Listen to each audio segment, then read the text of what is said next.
Bom, agora que a gente já sabe como subamostrar os pixels da nossa imagem, agora a gente precisa descrever cada um. Porque se cada um tiver uma descrição dele, uma assinatura, eu consigo comparar. Se eu consigo comparar, eu tenho dois conjuntos. O conjunto de pontos que eu estou procurando e um monte de conjuntos, um conjunto enorme de pontos na cena. Se eu achar esse conjunto na cena, então existe uma chance grande do objeto de onde eu extraio o conjunto de pontos de interesse estar naquela cena. Então, aqui o próximo passo é descritores. O que é um descritor? Ele identifica um determinado ponto de interesse utilizando a informação em volta dele, né, da vizinhança. Ele é a assinatura do keypoint, é o nome daquele keypoint, né? No meu caso é Erickson, você sabe que sou eu. O keypoint eu vou dar assinaturas. Alguns exemplos, Swift Surf. Ah, mas o Swift Surf não era detector de keypoints? Era, mas eles também são descritores, eles fazem as duas partes. O Brief, não, o Brief é só um descritor, por exemplo. O Orb é um descritor e um detector também. O Brand, o Base e o ADVD são só descritores. Tá? Esses aqui são descritores geométricos também. Então, quais são as características boas de um descritor? Ora, ele tem que ser robusto a ruído. Aqui a imagem está um pouco ruim, mas, por exemplo, eu peguei uma parte aqui, aqui dessa cena aqui, essa região e essa região, e ambas deveriam ser todas pretas, e não são, né? Bom, aqui não dá para ver, né? Mas vocês veriam alguns pontos azul, um pouco cinza ali. O que é isso? É ruído. E ruído tem em todo lugar, né? Você tirar uma foto com a sua câmera de celular ou com a sua câmera profissional, vai ter ruído, né? Qualquer sensor de medida tem ruído. Então, o nosso descritor, que vai descrever aquele ponto, ele tem que ser capaz de tratar isso. Ele também tem que ser capaz de tratar mudanças do tipo variação de escala ou rotação. Por quê? Ora, porque você está observando o seu objeto em uma cena de pontos de vista diferentes. Se for o mesmo, não tem graça. Então, por exemplo, aqui, ó, eu tenho esse vaso aqui, eu simplesmente fiz uma rotação e fiquei mais distante dele. Mas o vaso está lá, todos nós podemos reconhecer que tem um vaso aqui. Invariância, a mudança da iluminação também tem que ter. Por quê? Porque a gente não consegue controlar a iluminação do ambiente. Tem que ser robusto a ausência de textura também. Por exemplo, esse objeto aqui, ó, ele não tem textura, assim como esse aqui também não, ele é todo liso. Mas as formas geométricas produzem alguma textura na imagem, onde a gente pode retirar a informação para descrever aquele ponto. E é claro, nos dias de hoje, precisa ser rápido para ser calculado, comparado e que use pouca memória. Tá? Por quê? Porque a gente quer colocar isso no iPhone, no Android ou no meu Windows Phone. Tá? Ou em alguns robôs ou hardware com limitação computacional e de memória. Então, essas são algumas características, né, que os descritores devem ter. Por exemplo, o Swift. O Swift, ele tem robustez a ruído, mas ele não ele é caro computacionalmente. E para você descrever um ponto de interesse usando ele, você precisa de um vetor com 128 floats. Então, 128 floats é muito pouco? Não, não é. Porque multiplica isso por algumas centenas de milhares de pontos e tenta rodar isso no seu celular. Por melhor que ele seja, vai ocupar a memória demais. Tá? E ele é caro de ser calculado também. Tá? Aí, bom, mas independente disso, né, existem vários descritores lá na OpenCV, por exemplo, o Orb é um descritor que é muito barato, ocupa muito pouca memória. O Brief também é um outro que a gente vai ver aqui. Mas como que eu faço para ter o vetor de característica, né, o vetor que descreve um ponto de interesse? É muito parecido com o detector. Aqui é o detector aqui em cima, tá vendo? Ó? Eu vim aqui, Feature Detector é um detector do tipo SIFT. E aqui eu estou dando um Descriptor Extractor, que é um descritor do tipo SIFT também. Se eu quero Orb, é só mudar aqui para Orb. Se eu quero o Brief, é só mudar aqui para Brief. Aqui você não pode colocar Brief não. Por quê? Porque o Brief é só descritor, ele não é detector. O FAST, que eu usei aqui para mostrar para vocês, ele é só um detector. Você não pode colocar aqui embaixo. Então, eu fiz um detector e um extrator aqui de ponto de interesse. Então, o primeiro passo aqui eu detecto os pontos de interesse e coloco todos aqui nesse vector de key points. E agora eu peço para calcular. Calcular o quê?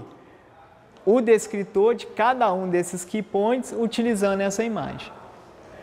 Tá? Aonde que ele vai colocar os descritores? Ele vai colocar esses descritores nessa matriz DESC. Por quê? Cada descritor de cada key point é um vetor.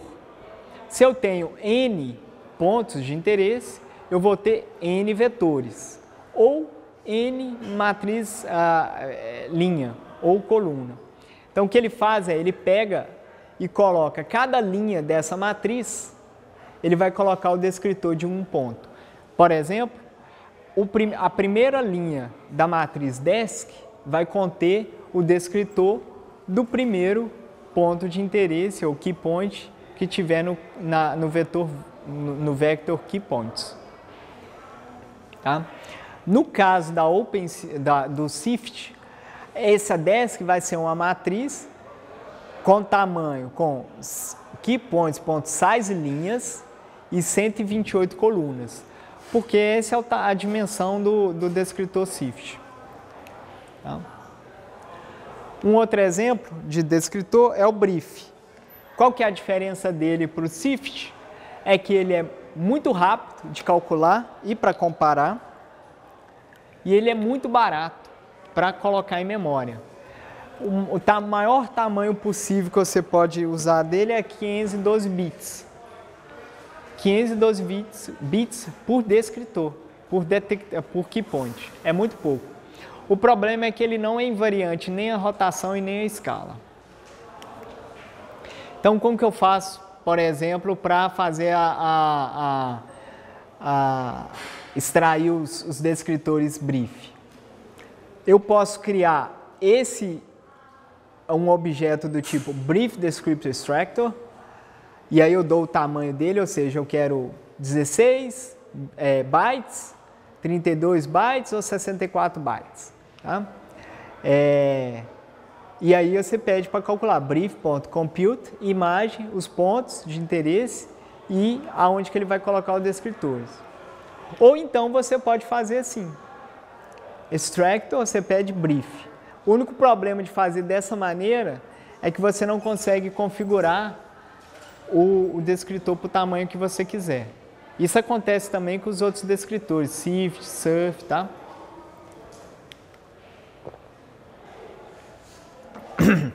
Então, agora a gente vai para o terceiro passo,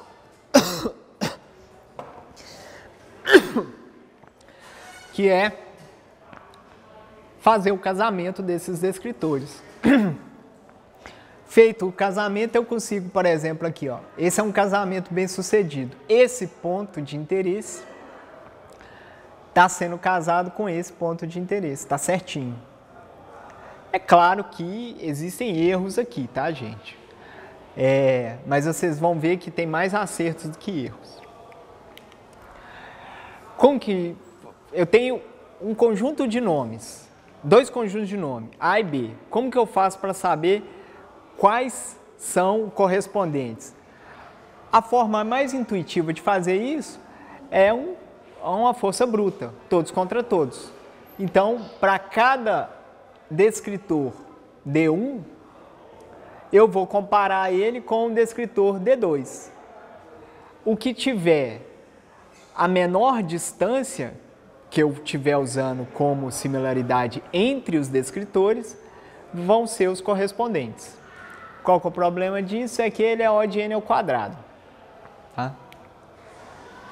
Mas não é um problema tão grave assim para a aplicação que a gente está usando aqui.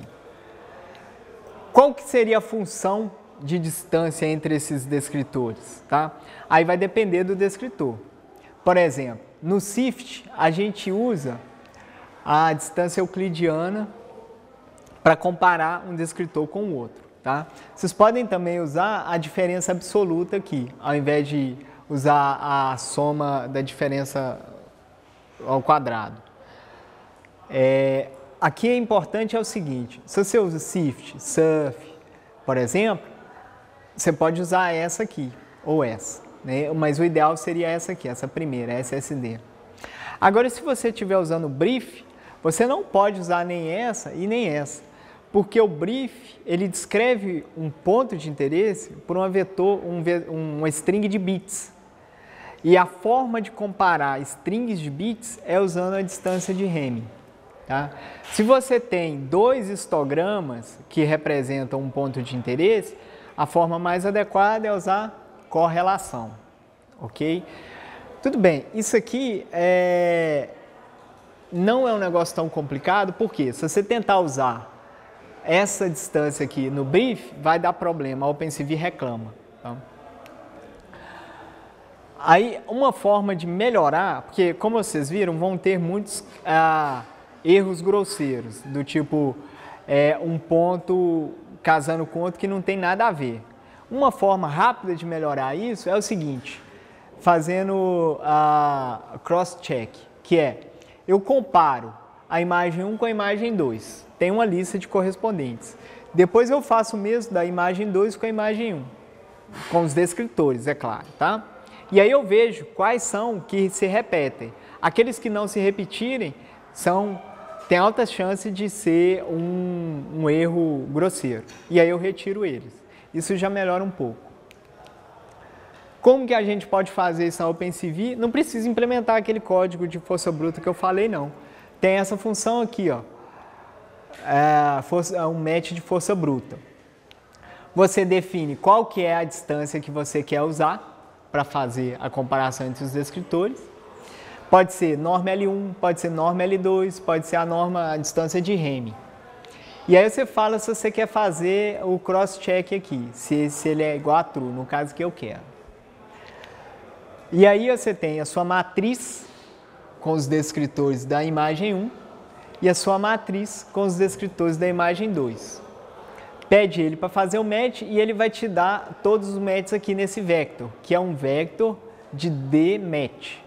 Esse D-match é um tipo onde tem o índice de quem você perguntou, né, da imagem 1, por exemplo, e o índice do correspondente dele na imagem 2. Ainda te dá aqui, de gruja, a distância calculada. Tá? Se você quiser desenhar esses matchings entre DESC1 e DESC2, é só usar a função drawMatches. Então você tem aqui que dá a imagem 1, os key points 1, a imagem 2, os key points da imagem 2, os matches e a imagem saída, e você pode falar que cor que você quer colorir esses matches. Você tem que dar o key point 1 e o key point 2 aqui, porque nesses matches, o que ele tem é esse índice aqui, ó, query index, ele é o índice do key point aqui, ó, nesse vector. E esse train index é o índice nesse vector aqui. As coordenadas do seu key point x e y, para ele colorir, elas estão aqui, elas não estão nesse DMatch. Então vamos para o nosso demo 4.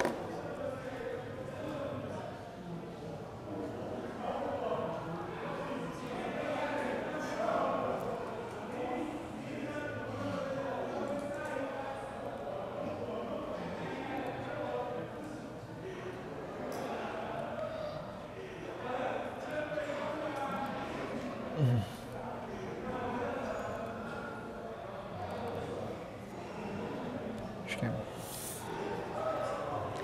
Esse aqui vai ser mais difícil.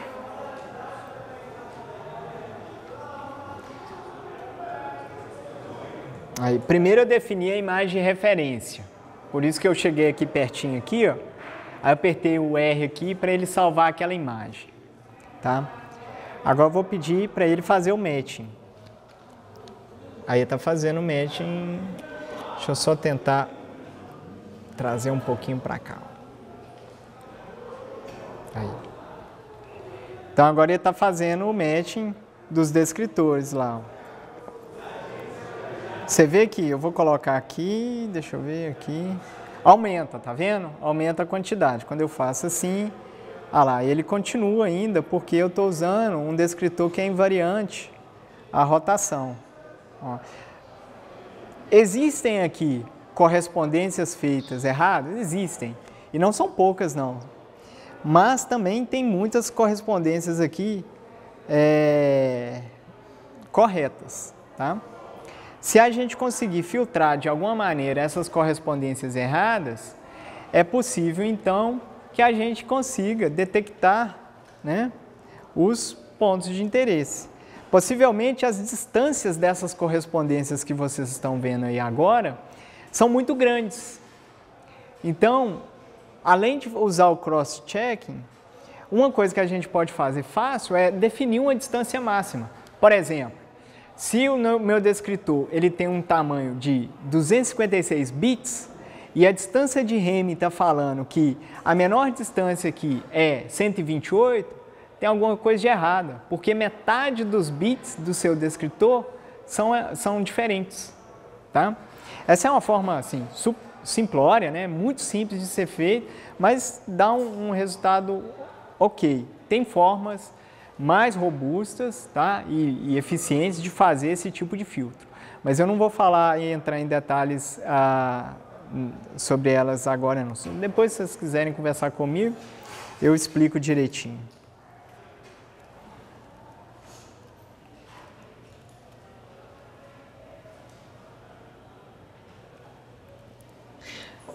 Então, nós estamos quase chegando na nossa aplicação final. Bom, o primeiro passo era, ao invés de usar toda a imagem, usar só porções dela, e porções relevantes, né? Não é pegar metade da imagem, é pegar a metade boa, por exemplo. Aí vocês viram como faz isso usando detector de pontos de interesse. Agora, só que para cada um desses, a gente precisava identificá-los. Tá bom, mostrei aqui como que faz usando o SIFT, ou SURF, ou ORB, ou outro descritor qualquer. Com isso, cada ponto de interesse agora tem uma assinatura. Bom, feita essa assinatura, é possível fazer a comparação entre eles. E aí a gente consegue perceber quais são as correspondências presentes entre a imagem que tem o objeto e a imagem que tem a cena onde o objeto possivelmente está. O que está faltando?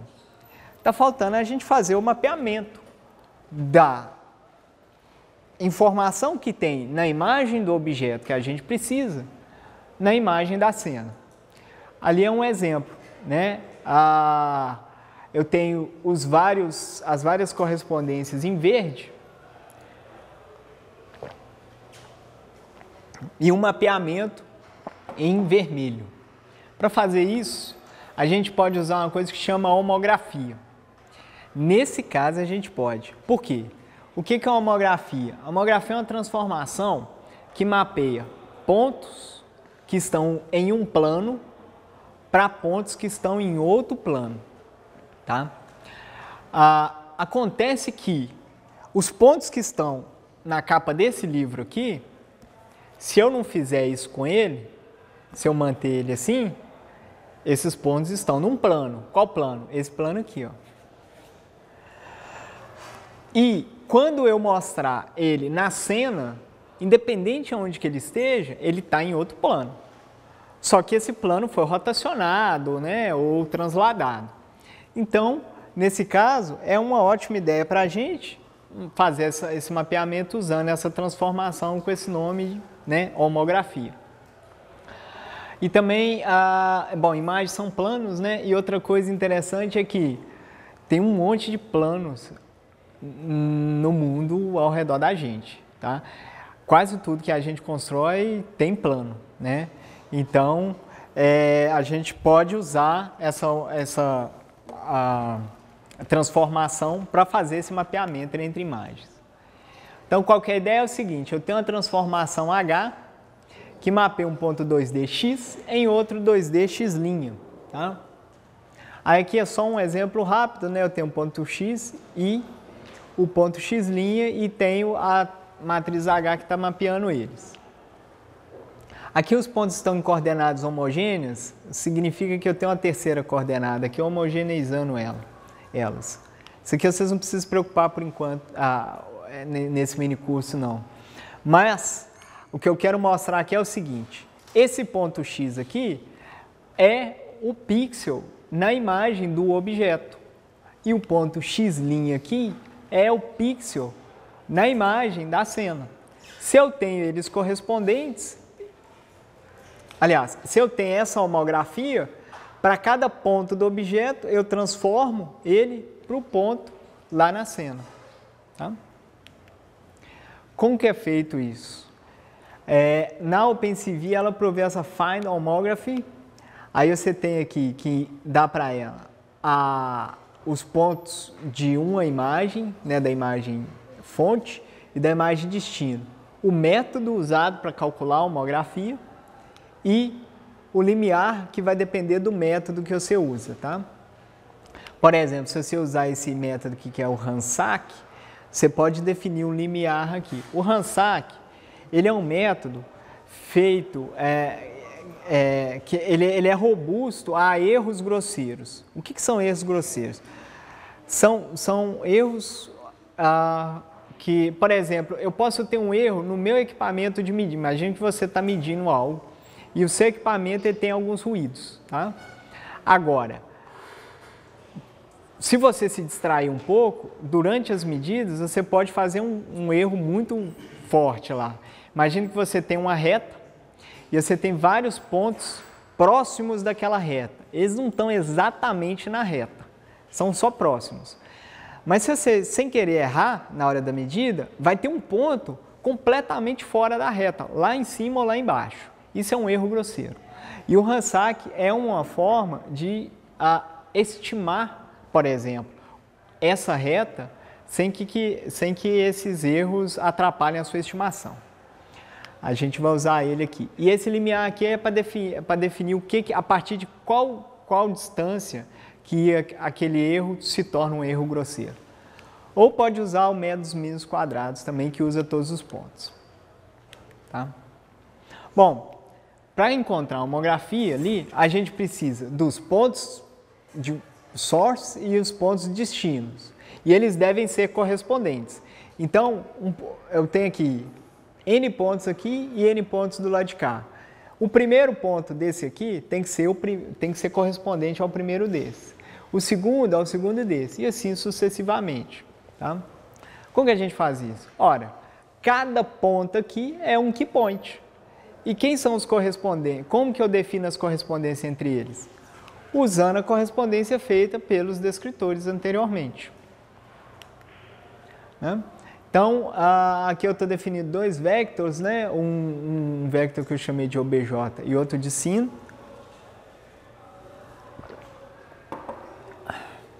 E aí, para cada match feito anteriormente, o que eu faço? Eu dou um pushback aqui na coordenada do ponto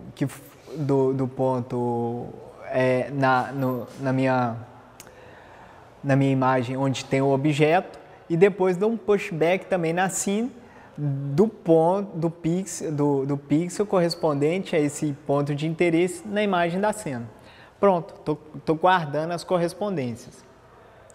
Depois que eu fiz isso, é só mandar esse obj, esse sin aqui para Final Homography. Aqui eu estou usando o Randsack, você não precisa definir o limiar, ele usa um default se você quiser. Estou definindo o Randsack por quê? Porque o que mais a gente tem aqui nessas correspondências são erros grosseiros. Eu não estou errando, eu não tô, a minha preocupação não é uma correspondência, por exemplo. Imagine que o pixel 1010 deveria ser correspondido com o pixel 2020, mas infelizmente ele foi correspondido com o pixel 2223. Não, isso não é um problema tão grave quanto, por exemplo, ele ser correspondido pelo pixel 100, 150. Então, esse para mim seria um erro grosseiro, que são basicamente os erros que a gente vê visualmente, assim, que está completamente errado. Aí, nesse caso, o Randsack trata. Por isso que eu estou usando ele aqui, né? Então, vamos ao nosso demo 5 aqui, nosso quinto demo.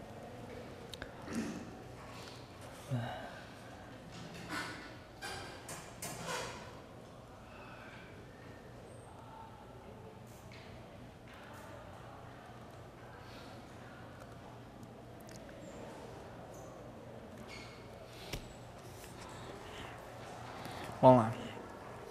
Vou salvar de novo aqui a imagem de referência. E agora,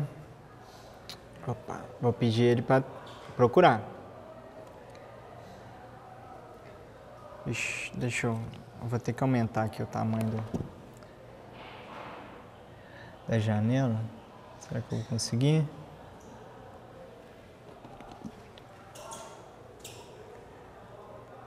Aqui, ó.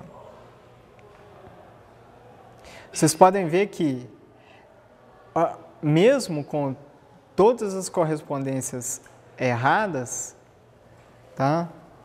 Aqui eu tenho que encontrar um aqui. Aí eu vou girar. Claro, não está exatamente em cima, mas vocês podem perceber aqui que, primeiro, a forma com que eu fiz a aquisição da imagem de referência, vocês estão vendo o quadrado vermelho? Não é das melhores, né?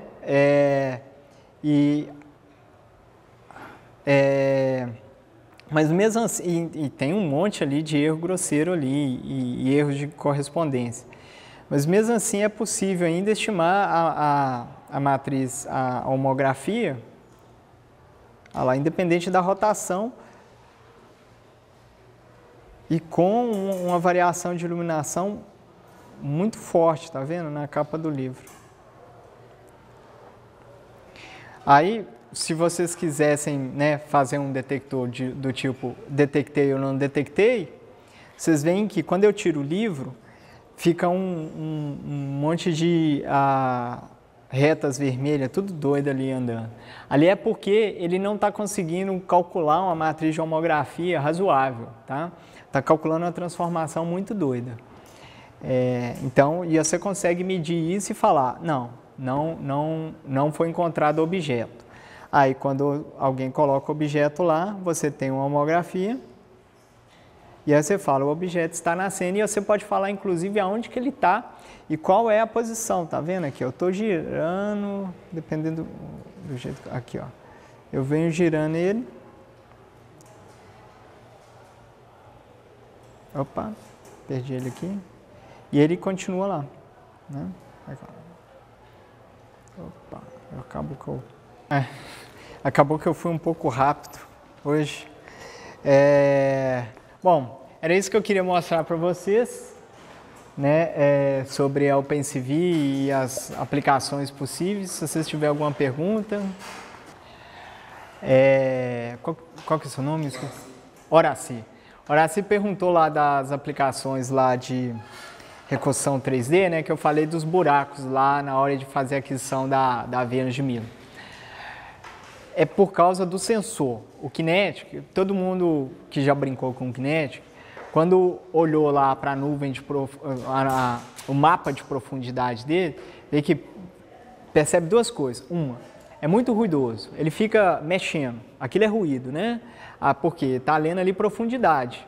Se eu estou lendo a profundidade aqui dessa cena, ela não pode ficar mexendo, as coisas não estão mudando tanto aqui assim. Outra é que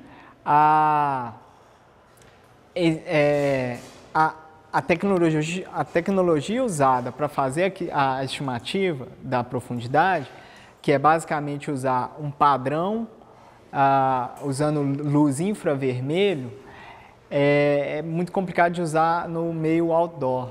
Por quê? Porque o sol tem muito infravermelho. Então, onde que bate o sol incide ali, satura, né? E aí ele não consegue ver o padrão e dá buraco. É isso. No caso ali era só por causa do sensor que a gente estava usando. Se fosse um laser ia ser diferente e tal. SIFT. Você falou que os dois são patenteados. Sim, não, são só os dois, na verdade. Mas tem um monte, por exemplo, ORB, ORB, que é o que eu estou usando aqui, tá? O ORB ele é só um descritor.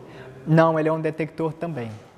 Aí tem detector, né? Tem o FAST, STAR e o ORB, que também é um detector, né? Descritor. Tem o ORB, tem o BRIEF, estão lá na OpenCV. A PCL também tem uma série de detectores e descritores, só que para geometria, né? Nuvens de pontos 3D. E lá nenhum é patenteado, não. O Brand, o Base e o EDVD são descritores desenvolvidos lá no Verlab, enquanto eu estava fazendo meu doutorado. E eles são descritores que funcionam para imagem, para nuvens de profundidade, nuvens de pontos 3D. Aquela imagem que eu mostrei da Vênus de Milo, né, sendo reconstruída, não estava exatamente reconstruída porque é uma nuvem de pontos, né? A superfície não foi reconstruída ali. São várias, é igual como se fosse uma imagem panorâmica. Você tira várias fotos e depois tem que juntar essas fotos. Como que junta? Você vai usar a imagem toda? Não, você usa só a parte dela. Qual parte? Os pontos de interesse. Aí, na hora de fazer a correspondência, como que você faz? Calcula o match entre os descritores. Naquele caso, é muito parecido e, por exemplo, eu usei esses descritores para fazer esse match. Que em alguns casos tinha informação 3D, em outros casos não tinha por causa dos buracos. E quando o robô chegava muito próximo, é uma estátua sem textura. Então não tinha informação visual, mas tinha informação geométrica ali, né, por causa das curvas da estátua. E aí ele... talvez eu acho que não tenha ficado claro, mas não sei se vocês perceberam que eu fui mostrando blocos de código. Na hora de montar, eu simplesmente juntava e compilava. Então, aqueles blocos que eu fui passando ao longo do mini curso, são eles que fazem parte, tá? Então, não vai ter nada que você vai ver lá que você não viu aqui. Pessoal, então, se vocês quiserem assim, saber mais, fiquem à vontade de me mandar um e-mail, tá? Ir lá na minha sala, conversar. Posso mostrar uns outros projetos também. É isso. Vocês têm mais alguma pergunta? A gente está com tempo, não? Bom, então, obrigado. Façam um bom proveito aí da semana da Escola de Verão.